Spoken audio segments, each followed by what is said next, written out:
오늘 하나님 앞에 예배를 드리기 위해서 정말 즐겁고 기쁜 마음을 가지고 기대감을 가지고 하나님 보좌 앞에 나와 경배의 무릎을 꿇습니다. 여러분들이 예배 시간에 하나님 앞에 나올 때마다, 특별히 주일 예배죠, 이 시간에 나와서 하나님 앞에 경배를 드릴 때 기대하는 것이 있을 거라고 생각해요. 나는 이 시간에 이런 일들이 일어났으면 좋겠다. 특별히 내게 정말 하나님께서 특별한 은혜를 부어줘서 내 심령이 뜨거워지고 정말 세상을 이길 수 있는 담대한 믿음으로 새로워졌으면 좋겠다. 이게 얼마나 정말 좋은 생각이고 귀한 것입니까? 은혜를 사모하는 마음을 가진다는 것 얼마나 귀한 거예요. 근데 이런 각도 말고 조금 다른 각도에서 우리 예배를 또 생각할 수 있어야 됩니다. 은혜를 받고 정말 우리 심령이 새로워지는 것도 중요한 일이긴 하지만 진정으로 이 예배 시간에 어떤 일이 일어나야 되는 것인가, 좀 더 본질적인 문제를 우리가 생각해 봐야 합니다. 내 관점이 아니라 나는 은혜를 받고 내 마음이 뜨거워지고 이런 것들을 기대하고 있지만 정말 성경적인 예배의 의미는 무엇인가, 이 예배를 통해서 하나님께서 목적하신 바가 무엇인가에 대해서 우리가 생각을 해야 한다는 말씀이에요. 은혜를 받아야 한다라는 것은 사실상 우리의 관점인 것입니다. 사람 중심의 생각이죠. 틀린 건 아니고 귀한 것이지만 어디까지나 이것은 사람의, 우리의 입장에서 출발하고 있는 예배에 대한 생각이다, 이런 말씀이에요. 우리가 여기서 우리 생각이 멈춰버리면 상당히 위험합니다. 그렇게 이해하는 사람들이 상당히 많아요. 목사님들도 그렇게 얘기를 해요. 예배는 은혜 받으러 오는 거다. 그렇게 우리가 흔하게 쉽게 얘기를 한다, 이 말씀이에요. 그러나 실제로 예배의 목적은 우리가 은혜를 받기 위한 것이 아닌 것이 분명합니다. 그럼 은혜 안 받아도 좋은가? 또 그렇게 생각하지 마시고, 은혜를 받는 것이 예배의 목적이 아니에요. 예배의 목적은 뭐냐면 하나님께 예배하는 거예요. 예배가 뭡니까? 예배를 하는 거죠, 진짜. 하나님 앞에 예배를 드려서 주께 영광을 돌리고 하나님을 기쁘시게 해드리는 것이 예배의 목적입니다. 그럼 은혜를 받는 건 뭐냐? 예배의 결과예요, 결과. 하나님을 기쁘시게 해드리고 이 모든 예배를 통해 하나님의 영광이 드러난 그 가운데 참여한 사람들이 결과적으로 은혜를 받고 심령이 새로워지는 것, 이런 단계로 나가야지 앞에 있는 걸 생략하고 은혜 받는 것이다 생각하게 되어지면 그 다음부터는 방향을 좀 잘못 잡기 시작합니다. 왜 그러냐면 결국 모든 것이 사람 중심에, 내가 원하는 대로, 우리가 기뻐하는, 내가 기뻐하고 내가 은혜 받으면 되고, 이런 식으로 가게 될 수가 있다, 이런 말씀이에요. 그러니까 어떤 방향으로 가든 은혜만 받으면 오케이? 아닌 것입니다. 사람은 사실 은혜를 못 받아도 큰 문제는 없어요. 큰 문제는 없습니다. 하나님께서만 영광을 받으시면 돼요. 그리고 그 은혜는 그 모든 하나님의 영광이 임한 가운데서의 결과물이다, 이런 말씀이죠. 우리가 그것을 깊이 생각해야 합니다. 이런 컨셉이 있어야 된다, 이거죠, 예배에 대한. 자, 올바른 예배를 위해서 예배의 중심 속에 있어야 하는 것들, 그래서 예배 시간에 일어나는 일에 대해서 오늘 좀 생소한 제목이지만 예배에 일어나는 일들이라는 제목으로 말씀을 상고하고자 합니다. 올바른 예배를 위해서 예배 중에 있어야 하는 일들은 뭐냐면, 첫 번째, 오늘 성경 전도서에 있는 말씀, 전도서 5장에 있는 말씀을 의거해서 우리가 생각을 하게 되어지면 예배 드리는 자의 진지하고 경건한 마음의 준비가 필요하다. 여기서는 그렇게 말씀하고 있지 않지만 그 의미가 그렇습니다. 여기는 어떻게 표현되어 있느냐면 전도서 5장 1절에는 하나님 전에 들어갈 때에 내 발을 삼갈지어다, 이렇게 말씀되어 있어요. 하나님 전에 들어갈 때 내 발을 삼갈지어다. 발을 삼간다는 것은 무엇을 의미하겠어요?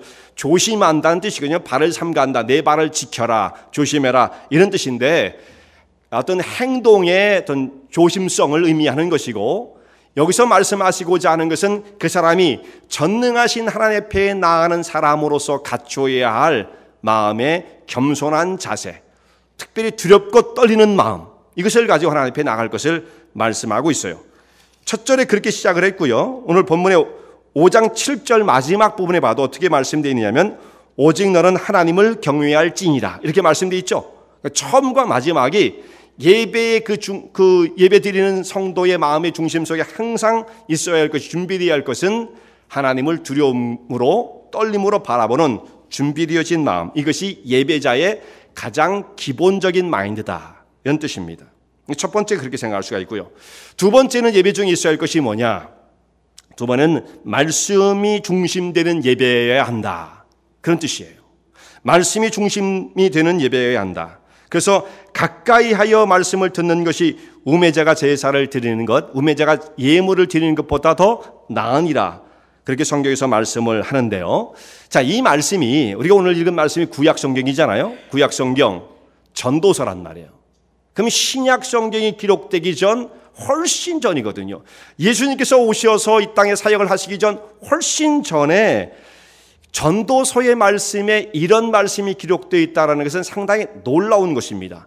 가까이 하여 말씀을 듣는 것이 우매자의 제사를 드리는 것보다 훨씬 더 낫다. 왜 이 말씀이 놀라운 것이냐면 그때 당시에는 어떤 시대예요? 성전이 있어가지고 이 말씀이 기록될 당시에 솔로몬이 이 말씀을 썼으니까 솔로몬 성전이 서 있는 거기에서 성전 중심을 해가지고 제사를 드리는 예배를 드릴 때예요. 그러니까 제사장이 말씀을 오늘날 같이 이렇게 단에 서서 선포하고 그런 것이 중심되어지는 것이 아니고, 그런 말씀이 없었던 건 아니겠죠. 가까이에서 말씀을 듣는 것이 나오니까. 그러나 예배의 중심은 어디에 있었느냐 하면 제사를 드리는 것, 예물을 가지고 와서 제사를 드리는 것이 그 형식을 통해서 제사를 드리던 그런 시대였다는 말씀이죠. 오늘 우리가 생각할 때에는 이 가까이서 말씀을 듣는 것은 우리 생각엔 전혀 문제될 것 없고 생소할 것이 없지만 구약의 관점에서 보면 이 말씀은 굉장히 놀라운 것입니다. 그때 당시 사람들은 제사를 드리는 것이라는 건 그냥 제물을 가져가면 되는 건데 가까이 가서 말씀을 드려야 할 이유가 무엇일까? 이렇게 그걸 의아하게 생각할 정도의 시대 속에서 이 말씀이 주어졌다는 거예요. 그러니까 오늘 우리는 다시 한번 깊이 여기서 말씀하고자 하는 뜻이 무엇인지를 되새겨 볼 필요가 있다, 이런 말씀이죠. 그저 형식적으로 하나님 앞에 나가서 제사를 드릴 때 제물을 가지고 나가면 만족할 수 있었던 그런 시대에 말씀에 귀를 기울일 것을 권면하는 이 말씀이 얼마나 중요한지를 깊이 생각해야 한다는 말씀입니다. 의미 없는 예물은요, 사람의 심령을 변화시키지 못해요. 아무리 좋은 짐승을 끌고 가서 제사를 드렸어도 짐승이 죽고 짐승이 제물로 바쳐지는 그런 행위를 통해서는 사람의 심령이 얼마만큼 영향을 받을 수 있었겠어요? 내가 죽었습니까? 짐승이 죽는 거지. 물론 이건 예표적으로 장차 오셔서 예수님의 십자가의 죽음을 예표하고 있는 그림자요 모형입니다.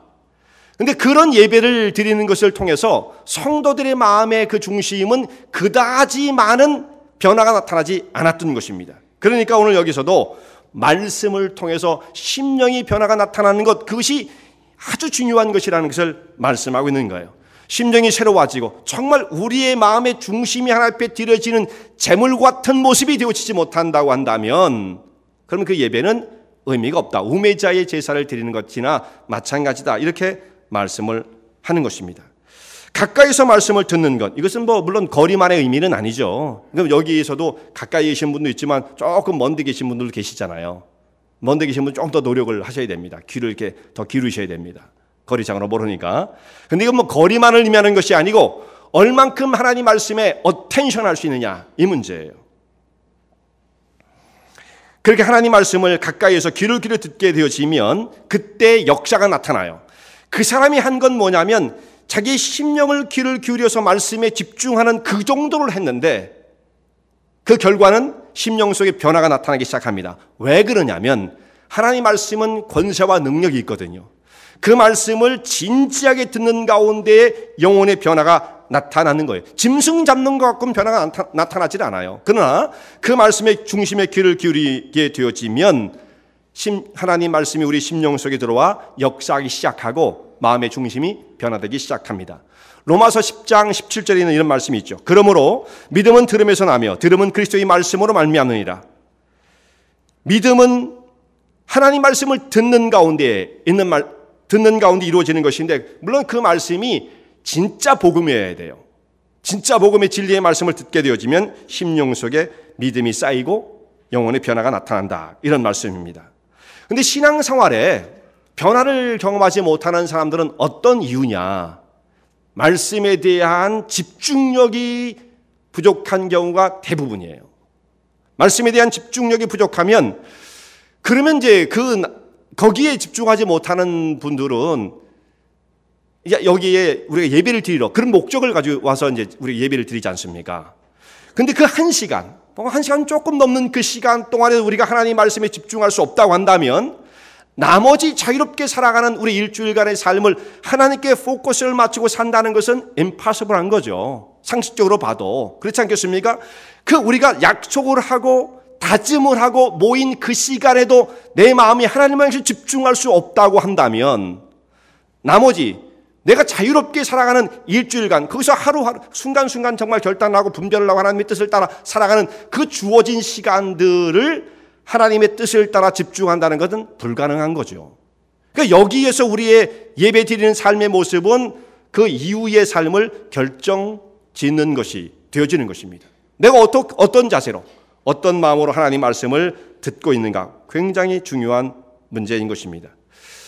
근데 우리 예배를 1시간 동안 집중해 드린다는 것이 이제 쉬운 게 아니에요. 쉬운 게 아니에요. 첫 번째, 우리 체력적으로도 문제가 될 수가 있죠.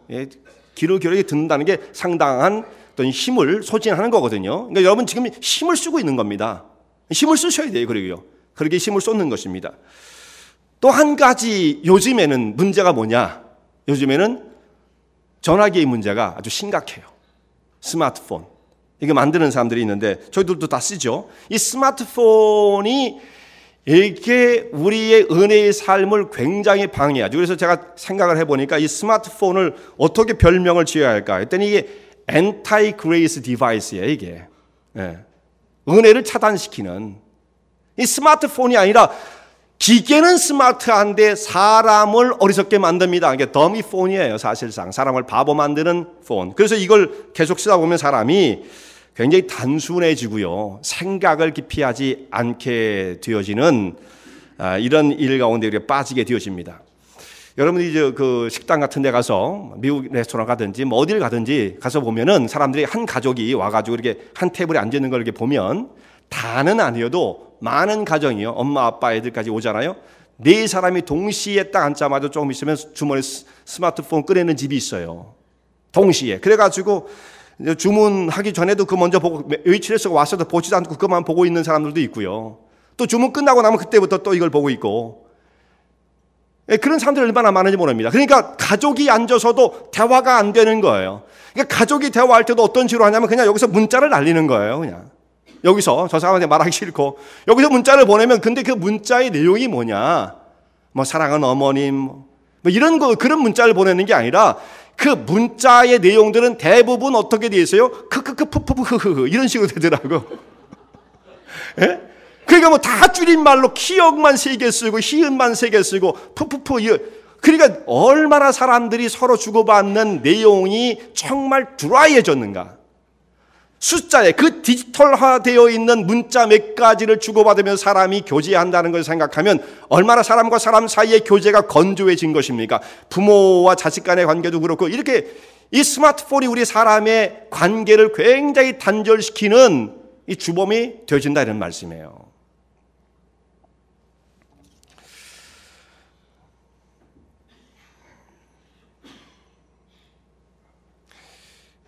그런데 그 정도의 문제가 아니라 예배 시간에도 스마트폰이 우리에게 예배를 방해를 하는데, 그러니까 이제 여러분들이 성경책을 이제 스마트폰을 가지고 읽는 분들도 계시잖아요. 그건 뭐 좋은 거예요, 나쁜 건 아니에요. 나쁜 건 아니죠.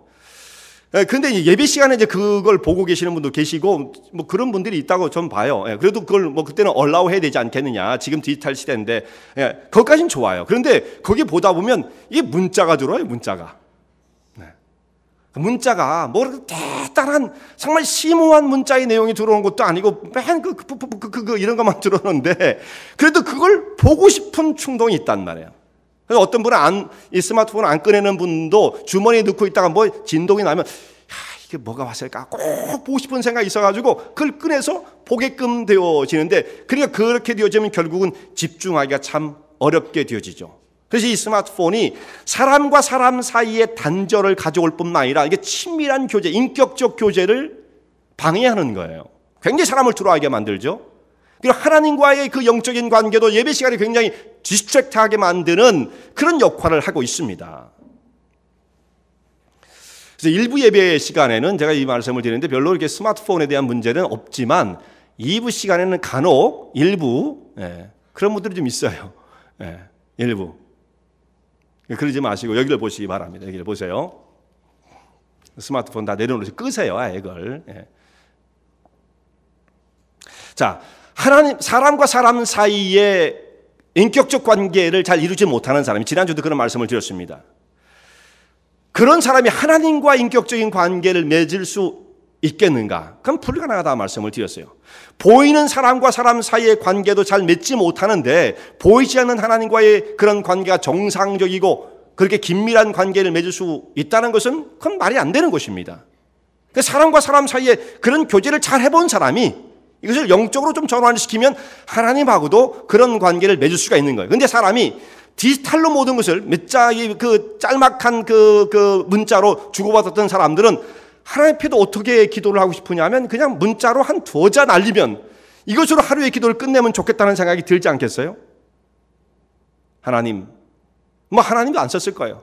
1000불 이렇게 딱 문자로 보내면 하나님이 알아서 그냥 보내주시고 30분, 40분, 1시간씩 하나님과 교통하는 그런 기도를 드린다는 것, 이 짧은 메시지에 익숙한 사람들 이것이 굉장히 불가능해지는 거죠. 이거 익숙하지 않으니까 그건 너무 힘든 거예요. 그렇게 되어지면 하나님과 영적인 관계가 깊어지기가 참 어렵게 되어지는 것입니다. 자, 이렇게 전화기를 붙들고 사는 사람들은 생각하는 것이 길지 못하고 굉장히 즉흥적이에요. 단편적이에요. 거기서 들어온 내용이 뻔한 거거든요. 너무 간단한 것들이란 말이에요. 사람은 심오하게 생각해야 할 것들이 없는 것입니다. 뉴스에도 궁금해 하시는 분이 있지만 이 땅의 뉴스라는 게 다 뻔한 것들이거든요. 이 예수님께서 재림하신다는 뉴스 정도가 아니면 다 그만한 뉴스니까 그 예배 시간 끝나고 봐도 상관없는 거예요. 그렇게 긴급한 거 없습니다. 그런데도 이걸 내에서 보고 싶은 그런 충동을 이기지 못하는 분들이 있다 이 말이에요. 그러면 그 정도면 그건 중독이에요. 중독. 결국은 스마트폰의 노예가 되어지는 것입니다. 전화기에 정말 우리가 노예가 되어져 가는구나 이런 생각을 하게 되어지죠. 그래서 예배 시간에도 저는 이제 안 갖고 있지만은 언제든지 그렇습니다. 이 스마트폰이 있으면 문자가 막 들어오거든요. 저는 문자가 막 들어와요. 그래서 제가 원하지 않는 그룹에도 제가 막 속해가지고 한국에서 들어오고, 근데 이 그룹을 저를 인바이트하면 제가 나가야 그게 없어지잖아요. 여러분 잘 아시겠지만. 그런데 그걸 내가 나간다 그러면 오해를 받을 것 같으니까 나가지도 못하고 차단도 못 시키고 그냥 들어오는 대로 받아야 돼요. 밤에도 까똑까똑거리고 정신이 없단 말이죠. 어떨 때는 그래요. 시차가 안 맞으니까 밤에도 그러고. 그런 제가 읽어봐도 아무런 의미 없는 내용들이 들어오는데 그걸 끌 수는 없지 그러니까 차단을 시킬 수 없잖아요. 그러니까 할 수 없이 어떻게 하면 스마트폰을 꺼놓고 지낼 수밖에 없어요. 그래서 저는 많이 꺼놓고 지냅니다. 이것이 우리 예배 생활까지 방해하는 것이 되도록 만들어서는 안 되겠다는 말씀이죠. 여러분 그래서 이거 좀 유혹을 받는 분들은 아예 차에 놓고 오시는 게 좋아요. 절대로 유혹을 받지 마시고 성경책을 스마트폰으로 이렇게 앱을 통해서 보시는 분들은 좀 그런 분들은 잘 문자가 들어와 절제하실 수 있어야만 하는 것입니다. 오늘 말씀은 하나님을 섬기는 방법, 그 법을 말씀을 가르쳐 주는데 하나님을 섬기는 가운데 여러 봉사나 무슨 섬김이나 사역과 헌신 이런 것들을 우리가 생각을 하게 되었지만 가장 중요한 것은 먼저 말씀에 귀를 기울이는 것이다. 겸손하게 하나님의 은혜의 자리로 나아가서 그 말씀에 귀를 기울이는 것이다 라고 말씀하고 있어요. 근데 이것이 구약 시대에 주어진 교훈이라고 한다면 굉장히 놀라운 것이다 이거죠. 예식 중심의 예배가 드려졌는 그 시대에 그때의 성도들이 권면할 수 있는 내용이라는 것은 이런 것일 가능성이 크다 이거예요. 예식 중심의 짐승을 가져서 하나님 앞에 제사를 드리는 것으로서 예배를 드렸던 사람에게는 그들이 권면할 수 있는 것이 무엇이겠습니까? 당신들이 재물을 고를 때에 흠없고 점없는 온전한 것을 골라다가 하나님 앞에 정성을 다하여 바치십시오 하면 그 당시 예배를 드리는 예배자의 그 마음의 중심을 가리키는 교훈이 될 것입니다. 근데 그렇게 말씀하지 않고 오늘 여기 전도서 5장에 있는 말씀 보면 가까이에서 말씀을 들어라. 굉장히 획기적인 거란 말씀이죠. 그건 시대를 뛰어넘는 굉장히 놀라운 교훈의 말씀인 것입니다. 우리 예배를 드릴 때 자리에서 이동하시는 분들이 계시거든요. 일 때문에 이동하시는 건 어쩔 수 없어요. 저도 어떨 때는 기도할 때 밖에 나가서 이렇게 조정해야 할 것들이 있고 온도를 조절해야 할 때도 있고 뭐 특별한 경우가 있습니다. 될 수 있으면 그것도 하지 않는 것이 좋죠. 또 어떤 분은 너무 급해서 밖에 나가셔야 할 분도 있을 수 있어요. 근데 그런 문제가 아니고 자꾸 우리는 이 자리를 뜨고 싶은 그런 마음이 들어요. 왜 그러냐면 1시간 집중하기가 참 힘들기 때문에 그래요. 이 힘이 들어가는 것입니다. 여러분 정성을 기울이고 여기 에너지를 쏟는 거예요. 그냥 되어지는 것이 아닙니다. 그러니까 여기서 힘이 들다 보니까 밖에 나가면 릴렉스 하잖아요. 뭐 특별한 거 없어도 그냥 왔다 갔다 하고 그냥 밑에 왔다 갔다 하고 이렇게 하다 보면 시간이 훅 빨리 가는데 예배 시간에 들어와서 앉아 있으려면 이렇게 시간이 안 가는지 그런 생각이 든단 말이죠. 제가 한 30분 정도 설교를 할 때도 있고 한 40분 설교할 때도 있고 그런데 그 시간에 어떤 분들은 굉장히 길다고 그러죠. 물론 짧은 시간은 아니에요. 근데 저희가 리서치를 해봤어요. 리서치를 해봤는데 설교를 한 30분 한 목사님들도 없는 건 아니에요. 그렇지만 지금 한국교회에서도 많은 분들이 한 45분 하시는 분들이 상당히 많더라고요. 왜 웃으세요? 목사님이 강단에 거짓말한다고? 아닙니다. 45분, 50분도 합니다. 목사님들이 30분 정도 설교를 준비할 것 같으면 그건 정말 한 반나절이면 준비 끝나요. 별로 준비할 게 없어요. 왜냐하면 본문의 흐름만 어느 정도 전달하면 끝이에요. 그 속에서 성도들의 삶과 또 그 말씀을 좀 더 그 세밀하게 우리의 삶과 연결을 시키기 위해서 연구를 시작하고 묵상을 하게 되어지면 굉장히 시간이 많이 가죠. 그러다 보면 또 설교 시간이 길어질 수밖에 없는데 길게 하는 것을 좋아해서가 아니라 하다 보면 그렇게 되는 거예요. 제가 뭐 긴 것을 일부러 그러는 건 아닙니다. 근데 그 시간, 그 정도의 시간에 집중하기 어렵다고 한다면 그 말씀에 집중하기 어려운 분들이 밖에 나가서 일주일간 삶을 살아가는 일은 너무 하나님 말씀과 늘 동행하면서 기쁘게 삶을 살아간다. 이것은 불가능하다 이거예요. impossible하다라는 말씀입니다. 그래서 하나님의 말씀에 집중해야 되고 특별히 또한 처음에 예배를 시작할 때부터 묵상을 기도할 때 성가대가 성령부터 시작할 때부터 마지막 우리 축도성이 끝날 때까지 예배에 진지하게 집중할 수 있어야 한다는 말씀이에요. 근데 그렇게 되어지면 결과가 나타나기 시작해요. 그렇게 되어지면 그 예배를 통해서 하나님을 진지하게 만나는 일이 일어나게 되어집니다. 오늘 성경 말씀 보면 전도서의 5장에 있는 말씀이면 너희가 이렇게 예배를 드리면 하나님을 만날 것이다 라는 말씀은 아무리 눈을 씻고 찾아봐도 없습니다. 그런데 우리는 그러한 말씀 속에 하나님을 만난다는 의미를 찾을 수가 있어요. 어떤 말씀이냐면 여기에 보면 서원을 실천하는 문제를 말씀합니다. 서원. 예배에 대해서 말씀을 하다가 서원을 실천하는 문제에 대해서 말씀하고 있는 것은 직접적인 관계가 있는 거예요. 어떤 의미로 이것이 관계가 있느냐면 예배자가 하나님 앞에 나와서 예배를 드렸습니다. 하나님 앞에 예배를 드리고 주님의 임재를 체험하게 되어지면 이 시간 말씀을 통해서 찾아오시는 하나님의 임재를 우리가 경험하게 되어지는 거예요.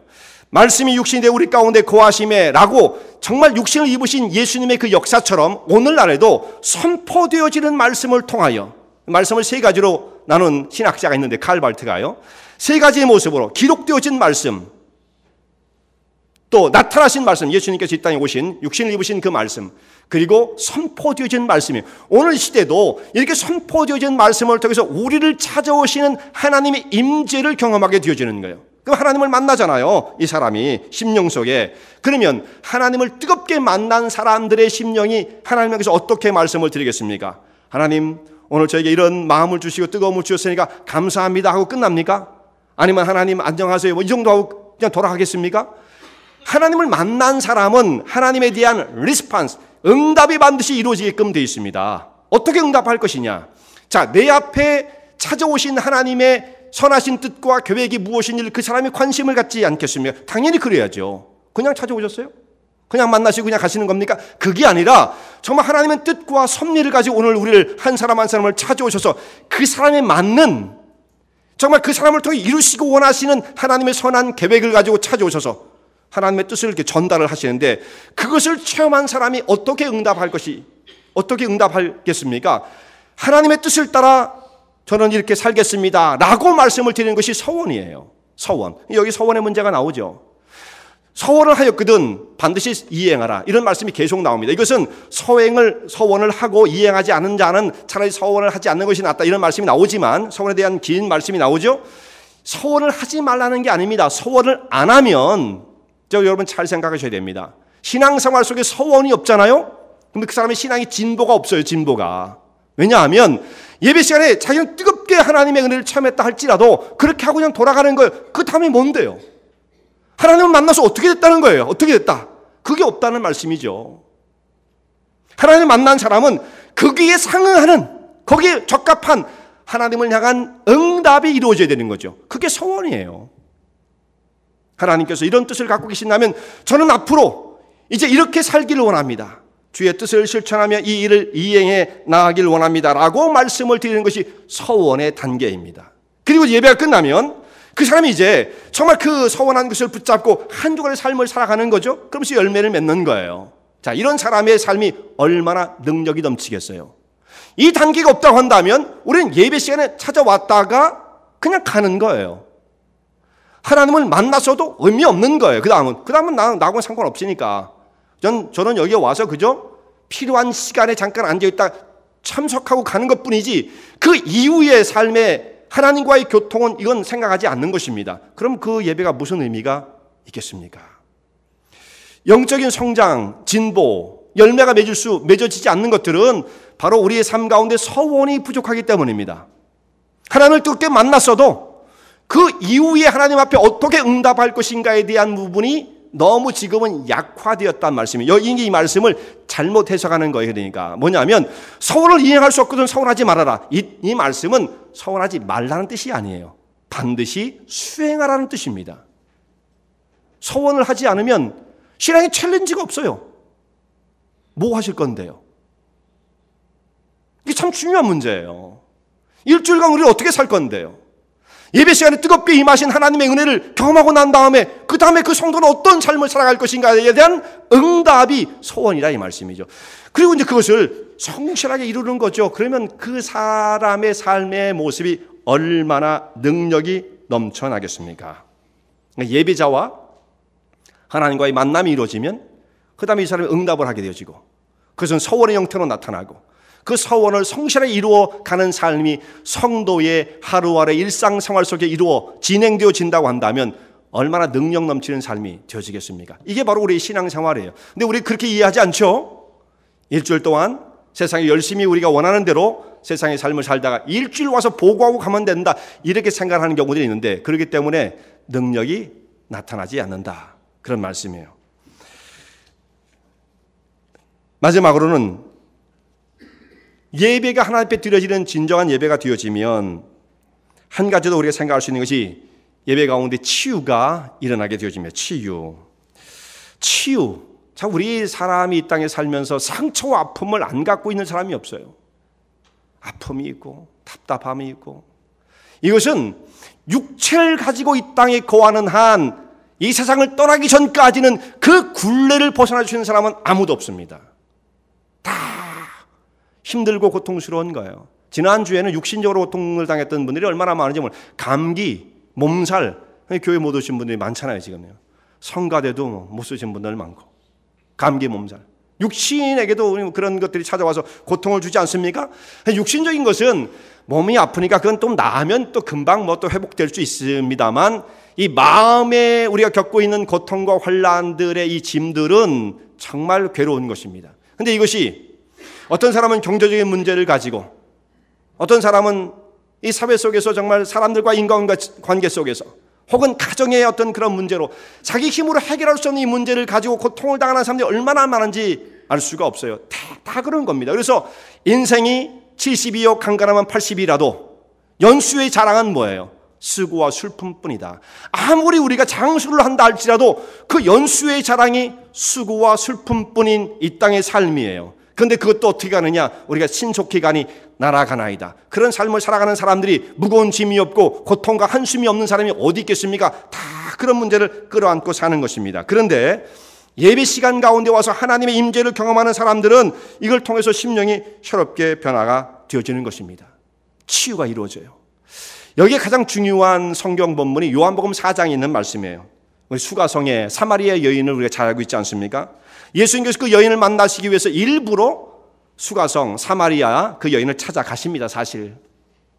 그리고 우물 곁에서 그 여인을 만나셨어요. 그 대화를 나누십니다. 대화가 점점 진행되는데 나중에 가다 보니까 이런 말씀하시잖아요. 내 남편을 불러오라. 그 여인이 그런 말은 듣고 싶지 않고 대화를 하고 싶지 않으니까 조금 대화하다 다른 데로 주제를 돌렸는데 어디로 주제를 돌렸냐면 예배에 대한 질문을 하나님께 예수님께 드려요. 예배. 뭐라고 말씀을 드리냐면 예수님 그런 질문은 곤란하니까요. 그러면서 좀 주제를 바꿨어요. 뭐라고 바꿨느냐? 우리들은 이 산에서 예배하는데 당신 유대인들은 예루살렘이라는 곳에서 예배를 해야 한다고 말을 하는데 무엇이 맞습니까? 이런 식의 질문을 드렸어요. 그때 예수님께서 그 질문을 받으시고 예배에 대해 아주 중요한 말씀을 해주십니다. 아주 중요한 말씀이에요. 그래서 원래는 예배를 생각하면 원래 요한복음 4장을 보고 설교를 하게끔 돼 있는데 그건 많이 했으니까 지금은 좀 본문을 바꾼 거예요. 거기서 예수님이 뭐라고 말씀하시냐면 이 산의 수도 말고, 이 산이 그리심산이라는 사마리아에 있던 그 산입니다. 이 산의 수도 말고 예루살렘의 수도 말라. 그럼 무슨 말씀이에요? 장소의 문제가 아니라는 말씀이죠. 장소의 문제가 아니에요. 여기서 예배를 드리면 하나님께 상달되고 예루살렘은 더 잘 되고 뭐 그런 뜻이 아니다 이거죠. 장소의 문제가 아니다. 예배하는 자가 신령과 진정으로 예배할 때가 오나니 곧 이때라. 하나님께 이렇게 예배하는 자를 찾으시니라. 이렇게 말씀하시면서 하나님 앞에 드려지는 예배를 어떻게 드려야 하냐면 신령과 진정으로, 우리는 그렇게 성경이 그렇게 되어 있어요. 그런데 이걸 다시 번역할 때 어떻게 되냐면 영과 진리로 드리는 예배, 그 예배가 하나님께서 받으실 만한 예배다, 이렇게 말씀합니다. 그리고 또 중요한 것이 뭐냐면 그때가 오는데 곧 그때가 지금이라. 지금이에요. 예수님과 지금 여인이 대화를 하고 있는 그 순간도 해당이 되어지는 거죠. 예수님과 지금 여인을 만나가지고 대화를 하고 있는 그 진지한 그 자리도 그 자리, 그 시간, 영과 진리로 드리는 예배를 통해서, 결국 여기 영과 진리는 예수님 중심되어진 예배를 의미합니다. 제사를 가지고 해갖고는 안 되는 거고요. 재물 가지고는 하나님을 만나는 그림자 정도 만난다고 그랬어요. 그림자. 그런데 예수님이, 실체가 예수님 그분이 오셔서 예수님을 통해서 드리는 그 예배가 드려지면 그 자리가, 그 시간이 하나님 앞에 드려지는 예배가 되어진다. 정말 이 여인이 예수님과 진지한 대화를 나누는 가운데 영과 진리로 드리는 예배가 되어졌고, 예수님을 통해서, 예수님이 하나님 본체이시지만 또 예수님을 통해서 예수님을 만났을 뿐만 아니라 하나님 아버지를 만나게 되잖아요. 예배하는 자가 하나님을, 예수님을 통해 예배할 수가 있으니까요. 그 자리에서 이 여인은 하나님을 경배하는 예배, 우리가 생각할 땐 예배가 아닌 것처럼 보일지 모르지만 이건 진지한 예배의 형태였어요. 예수를 만났으니까. 그러니까 어떻게 되어집니까? 예배 가운데 임한 하나님의 은혜와 능력을 이 여인이 힘입게 되어지고 예수님을 만나니까 치유가 일어나게 되었죠. 그래서 실제로 이 사마리아 여인은 주님을 통해서 영혼 속에 들어있던 모든 무거운 짐이 다 벗겨지게 되었습니다. 자, 지금까지 그가 고민하고 있었던 것은 뭐냐면 사람에 대한 대인기피증이었어요. 사람을 만나기가 싫어요. 나의 과거를 알고 있는 것 같고 자꾸 그것을 갖다 추궁하는 것 같고, 안 그런데 뭐 사람이 뭐 사람을 쫓아다니면서 그렇게 괴롭힐 사람이 세상에 어디 있습니까? 자기가 자기 스스로 괴로운 것뿐이지 누가 그 사람을 괴롭히겠어요? 그런 거 없어요. 근데 본인 스스로가 그 무거운 짐을 떨쳐버리질 못하는 겁니다. 그래서 사람들 안 만나고 싶고, 그래서 피해 다니고, 사람들이 안 다니는 시간을 골라가지고 그 우물 곁에 물을 들어왔고, 이렇게 사람을 피해 다녔는데 예수님을 만나니까 어떻게 되었어요? 사람을 만나는 게 두렵지 않은 거죠. 오히려 만나러 가죠. 그래서 물을 길러왔던 그 여인이 물동이를 그 우물 곁에 버려두고 사마리아 성으로 들어가서 사람들을 만나서 내가 메시아를 만났다, 이 복음을 증거하게 되었습니다. 오히려 그 여인이 사람을 쫓아다니지 않습니까? 내가 예수, 하나님의 아들 메시아를 만났다, 복음을 전하게 되어집니다. 자, 이 치유가 어떻게 이루어졌어요? 예수를 만나는 그 예배의 그 시간 속에서 예수님을 만나는 가운데 자기도 언제인지 모르는데 이게 일어난 거예요. 예배를 통해서 주님을 감격스럽게 체험하는 경험이 이루어지면 우리 안에 있는 모든 슬픔과 탄식들이 치유되어지고 세상을 이길 수 있는 담대한 믿음으로 세워지게 되고 우리 심령 속에 정말 새로운 힘이 솟아오르게 되어지는 것입니다. 이게 예배가 가져다 주는 축복이죠. 결과예요, 결과. 이걸 얻기 위해서 예배를 드리는 건 아닌데 예배를 정말 퍼펙트하게 드리게 되어지면, 이렇게 드리면 이 결과가 우리에게 주어지는 것입니다. 근데 이제 일어나서는 안 될 것도 있어요. 일어나서는 안 될 것.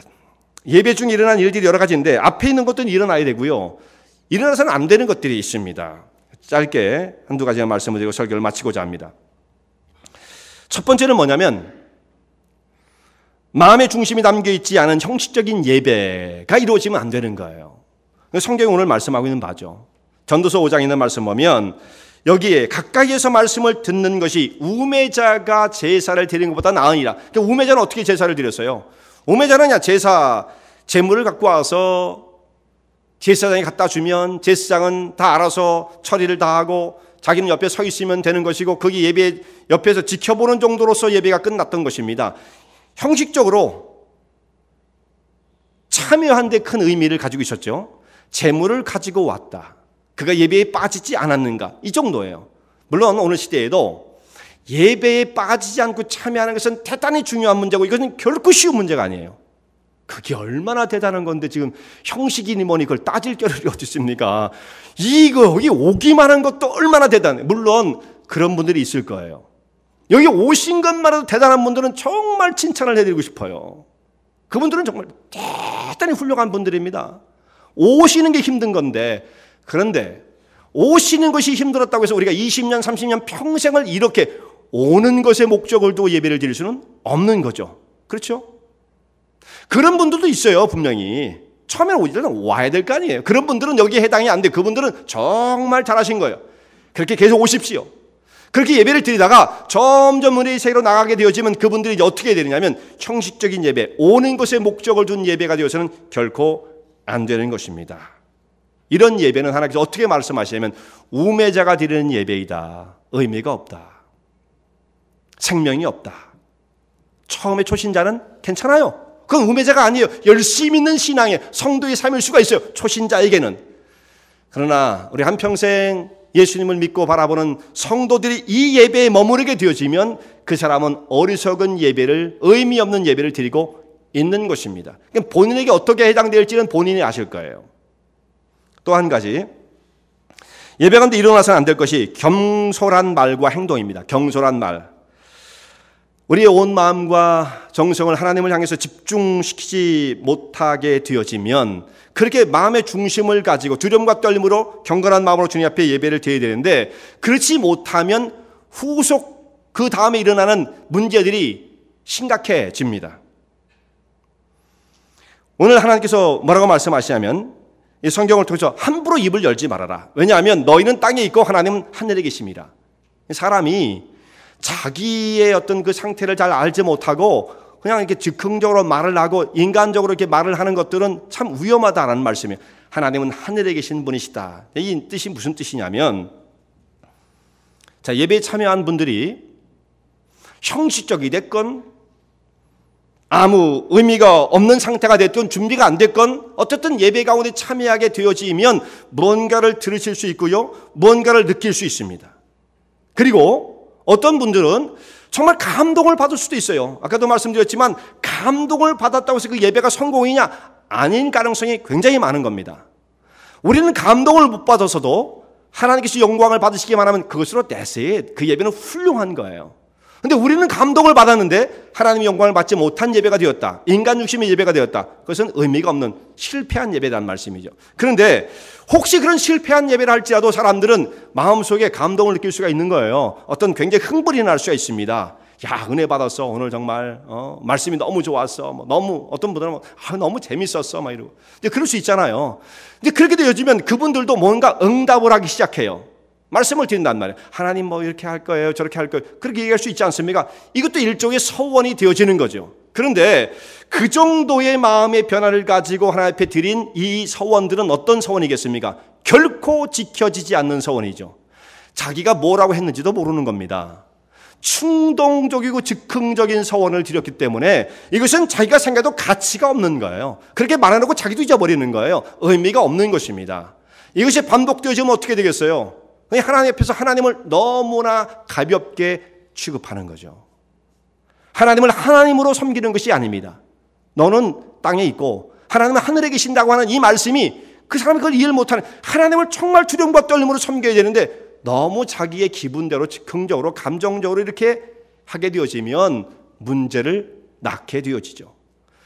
이 사람들은 결국 어디까지 가게 되느냐면 모든 삶이 다 이렇게 뒤죽박죽이 되어지는 거예요. 매사에 시리어스한 게 없는 거예요. 책임지질 않습니다. 어떤 것도. 그러니까 문제예요. 그리고 자기 스스로가 무엇을 잘못했는지를 몰라요. 내가 뭐가 잘못인데? 이런단 말이죠. 자기가 무엇이 잘못인지를 진단할 수 없으면 고칠 수 있겠습니까? 못 고치는 거예요. 내가 뭐가 문제인지를 모르는데 자기가 왜 고치려고 그러겠습니까? 그런 분들은 정말 자기가 무엇이 잘못됐는지조차를 모릅니다. 그러나 사실상 심각한 영적인 질병에 걸려 있는 거예요. 왜냐? 하나님께서 이런 예배를 우매자의 예배라고 말씀하시고 이렇게 서원을 해놓고 갚지 않는 것들은 하나님을 어떻게 하는 거예요? 너무 가볍게 취급하는 것이 하나님을 진노케 하는 것이다 말씀하고 있지 않습니까? 그렇게 하면서 자기는 자기의 잘못을 모른다고 한다면 큰 문제가 되어지는 거죠. 이런 사람들은 그 자기의 마음의 중심 속에 자기만 있을 뿐이고 하나님은 주변으로 밀어낼 수밖에 없는 것입니다. 자, 이렇게 경솔한 말과 행동, 이것이 예배 중에 일어나서는 안 되는 거죠. 우리 예배 생활이 무너지게 되면 경건 생활, 이게 무너지면 예배 생활이 무너지면 경건 생활, 영적인 삶이 자동으로 힘을 잃게 되어져요. 신앙생활 속에 가장 중요한 예배가 다른 일들 때문에 얼마든지 익스큐즈가 될 수 있다고 한다면, 자, 신앙생활 속에 가장 중심되어진 예배가 익스큐즈가 되는데 다른 기준들이 익스큐즈가 안 되겠어요? 얼마든지 익스큐즈가 되겠죠. 이런 상황 속에 나 이럴 수밖에 없어요. 괜찮아요. 할 수 없어요. 이러면서 우리는 모든 걸 타협하며 살아가게 될 것입니다. 그러면 그 사람은 신앙적인 능력이 나타나질 않는 거예요. 자, 하나님의 간섭과 그 삶을 붙드시는 강권적인 역사를 기대할 수 없어요. 그런 사람은. 그러니까 그냥 세상에서 자기 육체의 힘으로 사는 거죠. 믿는 사람처럼 보여도. 이것이 문제인 것입니다. 한 번의 예배를 통해서 인생이 바뀐 사람들이 있습니다. 대표적인 사람이 가인과 아벨이에요. 한 사람은 예배를 드리는 것을 실패해서 살인자의 길을 걷게 되어지죠. 무서운 일입니다. 정말 이걸 이 예배를 통해서 우리에게 보여주는 굉장히 놀라운 교훈 아니겠습니까? 또 한 사람은 그 사람에서 피살된 아벨인데 뭐라고 성경에서 말씀하고 있냐면 그는 죽었으나 믿음으로 오히려 말하느니라. 산 자는 오히려 말이 없어요. 오히려 가인은 할 말이 없습니다. 그런데 죽은 아벨은 그가 죽었으나 믿음으로 오히려 말하는 사람이 되었습니다. 하나님께서 아벨의 믿음을 인정을 해주시고 그가 드렸던 그 예배를 받으신 하나님께서는 히브리서 11장에 믿음의 영웅들이 나오는 가운데 가장 첫 번째 인물을 아벨로 이름을 기록하십니다. 아벨은 믿음으로 하나님 앞에 제사를 드리고 그가 죽었으나 오히려 믿음으로 말하느니라. 굉장히 놀라운 인정을 받게 되어집니다. 사마리아 여인도 한 번의 예배를 주님 앞에 드렸는데 그 인생이 바뀌게 되었습니다. 이렇게 한 번의 만남으로 인생이 바뀔 수가 있어요. 자, 우리가 일주일 단위로 예배를 드리는데 주일 예배만 예를 든다면 정말 그 시간마다 주님 앞에 나와서 이런 하나님의 임재를 체험하는 그 진지한 예배 가운데로 나아갈 수가 있다고 한다면, 예수님을 만나고 우리 삶이 바뀌어진다고 한다면 얼마나 우리 인생이 풍요로워지겠습니까? 그건 정말 놀라운 것입니다. 그냥 우리는 와서 출근 도장 찍듯이 하고 가면 변화를 못 느끼지만 그 예배 가운데 임하신 하나님의 능력과 권세를 체험하는 사람, 그 자리까지 나아간다면, 근데 이것은 먼저 뭐가 우선되어야 돼요? 하나님께 영광을 돌리고 두려움과 떨림으로 주님 앞에 나가며 말씀 중심의 예배가 되어질 때 이것이 가능해지는 것입니다. 매주 단위로 주님을 체험한다면 우리 삶이 얼마나 능력이 넘쳐지겠어요. 얼마나 정말 행복한 삶이 이루어지겠습니까? 우리 주님을 온 마음과 정성을 다해 섬기고 예배에 집중하는 가운데에 하나님 주신 은혜와 능력을 체험하는 주의종들 되시기 바랍니다. 은혜와 진리 장로교회는 진실된 하나님의 말씀, 건강한 신앙의 공동체를 찾는 모든 분들께 열려 있습니다. 교회 주소는 230 US Highway 45번, Vernon Hills, 230 US Highway 45, Vernon Hills, VERNONHILLS에 위치하고 있으며 새벽 예배는 화요일부터 토요일까지 오전 6시, 금요 저녁 예배는 금요일 저녁 8시, 주일 일부 예배는 오전 8시, 2부 대예배는 오전 11시에 시작합니다. 이 설교를 들으시고 하나님의 말씀에 대해 궁금하신 점이나 신앙 상담을 원하시면 교회 전화 847-962-4412번 847-962-4412로 문의하시기 바랍니다.